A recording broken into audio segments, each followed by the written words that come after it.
pictures and let Photo Viewer show your slides up on the screen, it really does not make any difference what size you want your picture to be.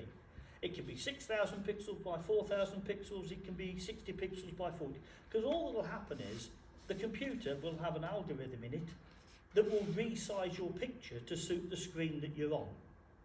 So if you're on a computer screen that's 1920 by 1080, it'll simply run the algorithm and say, right, this is the biggest I can fit that picture onto that screen.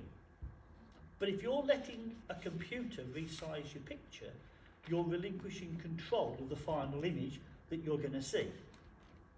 Now, if you're going to enter competitions, external ones like Midfot, Photofolio, Southampton International, whatever, all of those competitions will have a rule written into them that says the competition software cannot resize the image for you.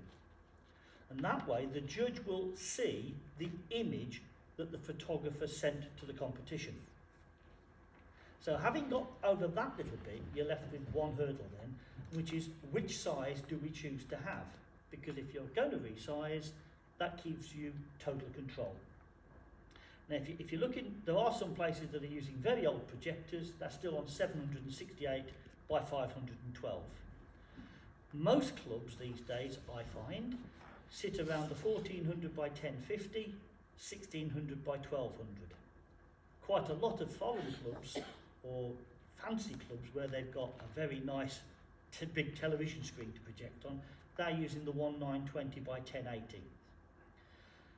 So you've got to ask the question, if I'm going to resize, is there one of those sizes that suits my club better? And the things that you might want to consider. Do you have competitions with other clubs? Because if so, what's the most prevalent sizing around? Go with that. Do you enter things like Midfot and Photofolio? In which case, go with their sizings because it just saves redoing it. If you've got a lot of members who enter exhibitions abroad, then go with the standard abroad, which is 1920 by 1080. So you can, once you decide why you're resizing, you can then pick the size that suits best for your needs. But ultimately, whatever you do, you're going to end up resizing. So in many ways, the best thing to do is to have a session on how to resize properly.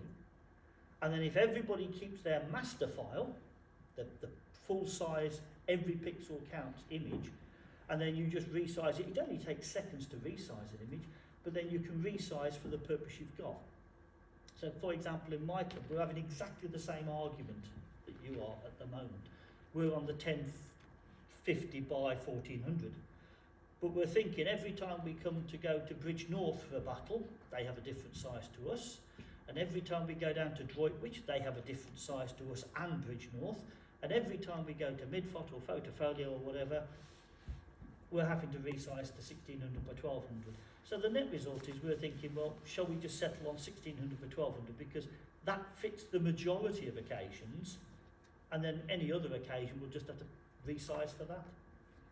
Pays your money, it takes your choice, is the bottom line. Of course, you could always just do prints, and then the size doesn't matter, does it? Talking of which, I've bought 10 prints along, I've put them there,